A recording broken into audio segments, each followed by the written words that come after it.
Hi students, today we will discuss about the gravitation. So gravitation చాప్టర్కి వచ్చేసామమ్మా. Already second unit diploma first year పిల్లలకి second unit చెప్పడం జరిగింది. ఓకేనా, second unit statics మొత్తం కూడా కంప్లీట్ చేసాం. దయచేసి చూడని వాళ్ళు ఉంటే ఆ వీడియోస్ అన్ని చూడండి. సెకండ్ యూనిట్ మీకు క్లారిటీగా అర్థమవుతుంది. దాని యొక్క వెయిటేజ్ ఆఫ్ మార్క్స్ ఎంత, డిప్లొమా ఫస్ట్ ఇయర్ వాళ్ళకి ఒక 13 మార్క్స్ ఇస్తారు. ఓకే అమ్మా, గ్రావిటేషన్ వచ్చరికి ఒక స్మాల్ యూనిట్, అలాగే 20 మార్క్స్ గెయిన్ చేసుకునేటువంటి యూనిట్ నాన్న. సో ఈ 20 మార్క్స్ గెయిన్ చేసుకోవాలంటే 20 మార్క్స్ కూడా ఎలా ఇస్తాడు వెయిటేజీ 2 × 10. అర్థమవుతుందా? అంటే 3 మార్క్స్ అనేది 3 మార్క్స్ షార్ట్ క్వశ్చన్స్ ఇవ్వడు, ఓన్లీ లాంగ్ క్వశ్చన్స్ మాత్రమే ఇస్తాడు. ఆ లాంగ్ క్వశ్చన్స్ కూడా 10 మార్క్స్ క్వశ్చన్స్ 2 ఇస్తాడు దీని నుంచి. సో 20 మార్కులు వెయిటేజీ, 80 మార్క్స్లో 28 మార్కులు పాస్ మార్కు. ఆ పాస్ మార్కులో 20 మార్కులు ఈ చాప్టర్ నుంచే వచ్చేస్తుంది. కాబట్టి ఈ చాప్టర్ చాలా మోస్ట్ ఇంపార్టెంట్, చాలా జాగ్రత్తగా వినండి. అలాగే టాపిక్లోకి వెళ్ళబోయే ముందు మన ఛానల్ని, ఏది ఫిజిక్స్ ఛానల్ని దయచేసి సబ్స్క్రైబ్ చేయండి, ఇతరులకు షేర్ చేయండి, లైక్ చేయండి నాన్న. ఓకేనా, డిప్లొమా సెకండ్ ఇయర్ పిల్లలు దయచేసి డిప్లొమా ఫస్ట్ ఇయర్ పిల్లలకు మన యొక్క ఛానల్ వాళ్ళకి పరిచయం చేయండి. ఆటోమేటిక్గా వాడు కూడా పాస్ అయిపోతారు. ఓకేమ్మా, సరే టాపిక్లోకి వెళ్ళిపోదాం. ఫస్ట్ గ్రావిటేషన్లో ఉన్నటువంటి first topic Newton's universal law of gravitation. ఇది most important question, most important question. ఈ క్వశ్చన్ అనేది కంపల్సరీ ఎగ్జామినేషన్ పాయింట్ ఆఫ్ వ్యూలో ఉండేటువంటి క్వశ్చన్ అది. ఓకేనా, సరే చూద్దాం. ఏంటి యూనివర్సల్ లా ఆఫ్ గ్రావిటేషన్ అంటే ఏంటంటే ఎవ్రీ బాడీ ఇన్ దిస్ యూనివర్స్లో, ఓకేనా, యూనివర్స్లో ఉన్నటువంటి ప్రతి బాడీ కూడా వేరే బాడీని అట్రాక్ట్ చేయడం జరుగుతుంది.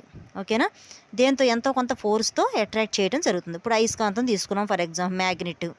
ఒక ఐరన్ ముక్క తీసుకున్నావు, అది ఆటోమేటిక్గా అట్రాక్ట్ అవుతుంది. లేదు ఒక జెంట్స్ లేడీస్ని, ఎవ్రీ బాడీ, ఒక హ్యూమన్ బాడీ అనే కాదు, థింగ్స్ కూడా అలా అట్రాక్ట్ అవుతాయి, ఒకదాని మీద డిపెండ్ అయ్యి ఉంటాయి అని చెప్పడానికి ఇది అనమాట. Which is directly proportional to ఇలా అట్రాక్ట్ అయ్యేటువంటిది ఇది డైరెక్ట్లీ దేనికి, ప్రొడక్ట్ ఆఫ్ దేర్ మాసెస్, వాటి యొక్క ప్రొడక్ట్ ఏదైతే ఉందో M1 × M2, దీని యొక్క ప్రొడక్ట్కి డైరెక్ట్లీ ప్రపోర్షనల్గా ఉంటుందంట. అలాగే square of the distance between them, ఓకేనా, వీటి మధ్య ఉన్నటువంటి డిస్టెన్స్ ఉంది కదా, ఎంతో కొంత డిస్టెన్స్, ఆ డిస్టెన్స్ యొక్క స్క్వేర్కి ఇది ఇన్వర్స్లీ ప్రపోర్షనల్గా ఉంటుంది. ఏంటిది, ఫోర్స్ అనేది. ఓకేనా, ఈ రెండింటి మధ్య ప్రతి బాడీ యూనివర్స్లో ఒకదానికొకటి అట్రాక్ట్ అవుతుంది కదా, అట్రాక్ట్ అయ్యేటువంటి మధ్య యాక్ట్ చేసేటువంటి ఫోర్స్.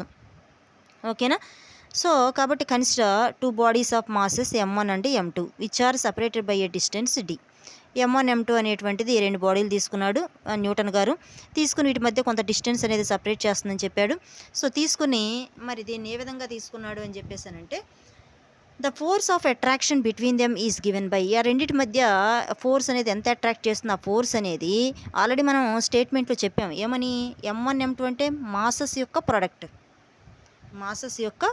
ఈ ప్రోడక్ట్కి ఫోర్స్ అనేది ఎలా ఉంటుందని చెప్పాం ఆల్రెడీ స్టేట్మెంట్లో, directly proportional to the product of their masses. దాన్ని బట్టి రాసుకున్నాం ఇక్కడ notation. Force is directly proportional to M1 × M2 is inversely proportional to 1/d². స్టేట్మెంట్లో చెప్పిన రీతిగా ఇదే ఆయన ఫైండ్ అవుట్ చేశాడు, ఆయన థియరీ కనుక్కున్నాడు. కంబైనింగ్ ద అబౌవ్ 2 రిలేషన్స్, ఈ రెండింటిని కంబైన్ చేస్తే ఫోర్స్ అనేది ఇటువైపు మనకి లెఫ్ట్ హ్యాండ్ సైడ్ F అనేది సేమ్, ఈ రెండింటికి కూడా F సేమ్, అందుకే F వేసాం. ఈ రెండింటిని కంబైన్ చేస్తే ప్రపోర్షనాలిటీ అంటాం. సో ప్రపోర్షనాలిటీ రాసాం. ఇదేమో ఆల్రెడీ న్యూమరేటర్లో ఉంది ఇది. ఓకే, ఎప్పుడైనా గుర్తుపెట్టుకో, డైరెక్ట్లీ ప్రపోర్షనల్ టు అంటే అక్కడ ఉన్నటువంటి టర్మ్స్ అనేవి న్యూమరేటర్లో ఉంటాయి. ఇన్వర్స్లీ ప్రపోర్షనల్ టు అంటే కంబైన్ చేసేటప్పుడు అక్కడ ఉన్న టర్మ్ ఏదైతే ఉందో అది డినామినేటర్లోకి వచ్చేస్తుంది. ఓకేనా, లవము హారము. ఓకే, ఇక్కడ మన డైరెక్ట్లీ ప్రపోర్షనల్ టు అన్నాం, ఇది న్యూమరేటరు. ఓకేనా, కాబట్టి M1 M2 రాసుకున్నాం. డివైడెడ్ బై d² అనేది ఇదేంటిదమ్మా, denominator. So divided by d² రాసుకున్నాం. So F is equal to M1 M2/d² అన్నాం కదా. సో ఈజ్ ఈక్వల్ టు ఒక కాన్స్టెంట్ G అనేది తీసుకున్నాం. ఎందుకు జీనే తీసుకున్నాం, ఇక్కడ ఆల్రెడీ హెడ్డింగ్ ఏం పెట్టాం, Newton's universal law of gravitation అని పెట్టాం. గ్రావిటేషనల్ కాన్స్టెంట్ అనేది G అనేది ఏంటిది, గ్రావిటేషనల్ కాన్స్టెంట్ Gతో రిప్రజెంట్ చేస్తాం, అందుకే క్యాపిటల్ Gని రిప్రజెంట్ చేస్తాం. Into M1 M2/d², where G is the constant of proportionality. G అంటే కాన్స్టెంట్ ఆఫ్ ప్రపోర్షనాలిటీ, దాన్నే మనం ఏమంటాం, యూనివర్సల్ గ్రావిటేషనల్ కాన్స్టెంట్ అంటాం Gనే. సో M1 ఒకవేళ కనుక M1 M2 ఈ రెండు కనుక ఒకటైపోతే, ఒకటని తీసుకుంటే యూనిటీ 1 kg అని తీసుకున్నాం. D is equal to 1 metre అని అయిపోయింది అనుకో, అప్పుడు ఆటోమేటిక్గా ఏమైంది, సబ్స్టిట్యూట్ చేస్తే 1 × 1 1 డివైడెడ్ బై 1² 1 1 క్యాన్సిల్ అయిపోతే F ఈజ్ ఈక్వల్ టు Gనే కదా. So thus the universal gravitation constant is numerically equal to the force of attraction between the two bodies of ఈ F is equal G అనే దానికి ఈ statement చెప్పాడనమాట. 2 bodies of 1 KG 2 బాడీలు 1 KG ఉన్నప్పుడు distance అనేది separate by distance అనేది 1 metre ఉన్నప్పుడు ఈ రెండు కూడా force of attraction between the numerically equal to universal gravitation constant అని చెప్పటం జరిగింది. ఓకేనా, that is the universal gravitation. Most important question ఇది. అండ్ దెన్ 2 బాడీస్ ఆఫ్ వాటి యొక్క రిలేటెడ్ ప్రాబ్లమ్స్ ఉన్నాయి చూడండి. 2 బాడీస్ రెండు మాస్లు ఇచ్చేసాడు. ఒకటి M1 అనుకుంటే ఇంకోటి M2. 2 మీటర్స్ అపార్ట్ అంటే ఇదేంటిది డిస్టెన్స్. ఓకేనా, G ఇచ్చేసాడు. సో రెండింటిని రాసుకున్నాం, G అనేది రాసుకున్నాం. ఫార్ములా ఇది ఆల్రెడీ పైన ఇచ్చినటువంటి ఫార్ములాని ఈ ఫార్ములాని తీసుకెళ్ళి సబ్స్టిట్యూట్ చేసుకోవటమే. ఓకేనమ్మా, G ఇచ్చేసాడు కదా ఆల్రెడీ, ఇది తీసుకెళ్ళి సబ్స్టిట్యూట్ చేస్తాం. ఓకేనా, అండ్ దెన్ నెక్స్ట్ ఇలా సబ్స్టిట్యూట్ చేస్తే మనకు 6.673 × 10⁻⁹ న్యూటన్ వస్తుంది. అది ప్రాబ్లం దాని రిలేటెడ్. ఇప్పుడు ఇంకోటి చూద్దాం. Definition of A G and మరి అసలు G అంటే ఏంటి, డెఫినేషన్ ఏంటి, దాని యొక్క వాల్యూ ఎంత అని తెలుసుకోవడం కోసం మోస్ట్ ఇంపార్టెంట్ 3 మార్క్స్ క్వశ్చన్ ఇది. The universal gravitational constant is gravitational force of attraction. అంటే ఏంటి, యూనివర్సల్ గ్రావిటేషన్ కాన్స్టెంట్ అనేది ఏంటంటే గ్రావిటేషనల్ ఫోర్స్ ఆఫ్ అట్రాక్షన్. 2 బాడీల మధ్య ఇందా తీసుకున్నాం కదా M1 M2ని సపరేట్ చేసేటువంటిది ఏంటి, డిస్టెన్స్. 2 బాడీల మధ్య యాక్ట్ చేసేటువంటి ఆ గ్రావిటేషనల్ ఫోర్స్ అనేది దేని unit mass separate by unit distance. ఎంత అంట, యూనిట్ మాస్ అంటే 1 కేజీ మాస్ కలిగిన 1 మీటర్ డిస్టెన్స్ కలిగిన చేస్తే దాన్నే మనం ఏమంటాం, G value, G capital G అని కన్సిడర్ చేస్తాం. Gనే యూనివర్సల్ గ్రావిటేషనల్ కాన్స్టెంట్ అని చెప్పొచ్చు. ఓకేనా, సో మరి ద వాల్యూ ఎంత ఉంటుంది అంటే 6.673 × 10⁻⁻11 newton metre square kg - 2. That is the unit of the Gకి అనమాట. Gకి యూనిట్ 6.6, ఇది కాన్స్టెంట్ వాల్యూ దీనికి. ఓకే అమ్మా, so we know that F is equal to formula already మనకు ప్రీవియస్గా చూసుకున్నాం, G × M1 M2/d².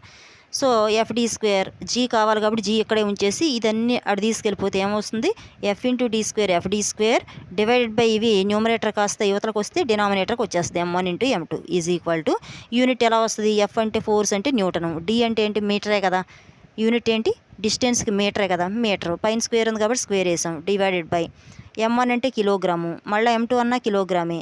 So newton metre square kilogram square, kilogram × kilogram square. So newton metre square, kilogram పైకి వస్తే -2. అదే మనం ఇక్కడ న్యూటన్ మీటర్ స్క్వేర్ kg - 2 అని రాసాం. ఇక్కడ యూనిట్ ఎటా వచ్చింది ఏంటి అని చెప్పడం కోసం అంతే. ఓకేనా, next topic acceleration due to gravity. Small g అంటే ఏంటి, నార్మల్గా మనకు తెలిసిన ఒక డయాగ్రామ్ వేస్తాను. ఇది ఫ్రీలీ ఫాలింగ్ బాడీ. ఏ బాడీ అయినా సరే నువ్వు పైకి ఇసిరితే వస్తువు అక్కడే ఉంటుందా, ఉండదుగా. ప్రతి వస్తువు బాడీ అనేది న్యూటన్ గారు కనిపెట్టారు యాపిల్ చెట్టు కింద కూర్చుని. ఎందుకు ఎర్త్కి యాక్సలరేషన్, అసలు ఎందుకు యాపిల్ చెట్టు పైకి ఆ యాపిల్ చెట్టుకున్నట్టు యాపిల్ మరి ఆ చెట్టు నుంచి కిందకెందుకు రాలుతుంది, పైకి వెళ్ళొచ్చు కదా అని డౌట్ వచ్చింది న్యూటన్ గారికి. మరి ఆయన ఏం కనిపెట్టాడు చివరికి అంటే, ఓ గ్రావిటేషనల్ ఫోర్స్ ఉంటుంది ఎర్త్కి గ్రావిటేషనల్ ఫోర్స్ ఉంటుంది కాబట్టి ఈ వస్తువు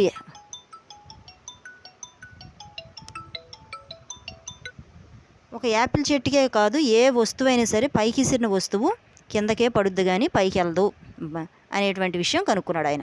దాని నుంచి వచ్చిందే acceleration. So the acceleration acquired by A freely falling body.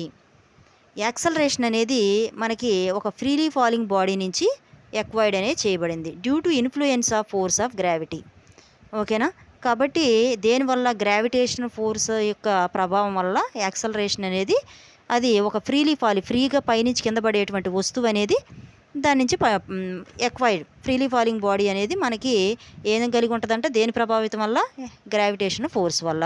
So దాన్ని యాక్సలరేషన్ డ్యూ టు గ్రావిటీ అంటాం. మరి ఎక్స్ప్లెనేషన్ ఏంటి, earth has a property of attracting all bodies surrounding it. దాని చుట్టుపక్కల ఉన్న ప్రతి బాడీని అది ఏం చేస్తుందంట, అట్రాక్ట్ చేసుకుంటుంది. ఓకేనా, towards its centre with some force. మరి సమ్ ఫోర్స్ అది మరి సెంటర్ వైపు మళ్ళీ ఎర్త్ వైపుకే రావడం జరుగుతుంది. This force is known as force of gravity. ఈ ఫోర్స్నే ఫోర్స్ ఆఫ్ గ్రావిటీ అంటారు. ఓకేనా, సో మరి బాడీ అనేది dropped from a certain height. So మనం కింద ఉంటాం, కింద నుంచి ఏం చేస్తాం, బాడీని పైకి ఇసిరేస్తాం కొంత హైట్కి. దాని వెలాసిటీ ఏమైపోద్దంట, ఇంక్రీజ్ అవుతుంది. ఎంత వెలాసిటీ ఇంక్రీజ్ అవుతుందో టైంని బట్టి ఇంక్రీజ్ అవుతుంది అనమాట. ఓకే, ఇప్పుడు ఎక్కువ దూరం విసిరేస్తే కొంత టైం తీసుకున్నది, అది దాని అర్థం. Respect to time because of the pulling force due to gravity of the vertically downward డైరెక్షన్లో మనం విసురుతాం అనమాట. పైకి ఒక చాక్ పీస్ పైకి విసిరినా, ఒక వస్తువు పైకి విసరటం ఎంత టైం పట్టిద్ది, మనం ఉండేటువంటి వెలాసిటీ ఎంత మనకి ఉన్న ఆ వేగాన్ని బట్టి టైం అనేది డిపెండ్ అయి ఉంటుంది. So that means the body falls with acceleration. దాని అర్థం ఏంటి అంటే బాడీ అనేది కొంత యాక్సలరేషన్తో కింద పడుతుంది. This acceleration is caused by the force. దీనికి అర్థం ఏంటి, యాక్సలరేషన్ కంటే ఫోర్స్ ఆఫ్ గ్రావిటీ. దీన్ని ఏమంటాం, యాక్సలరేషన్ డ్యూ టు గ్రావిటీ అంటాం. దీన్ని జీతో రిప్రజెంట్ చేస్తాం, small జీతో.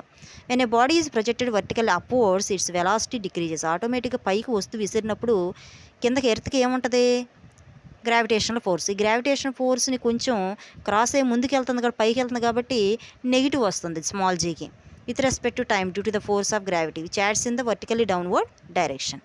Hence the body moves with negative acceleration. Automatic పైకి విసిరినప్పుడు వస్తువు ఎప్పుడైనా సరే గుర్తుపెట్టుకో జాగ్రత్తగా,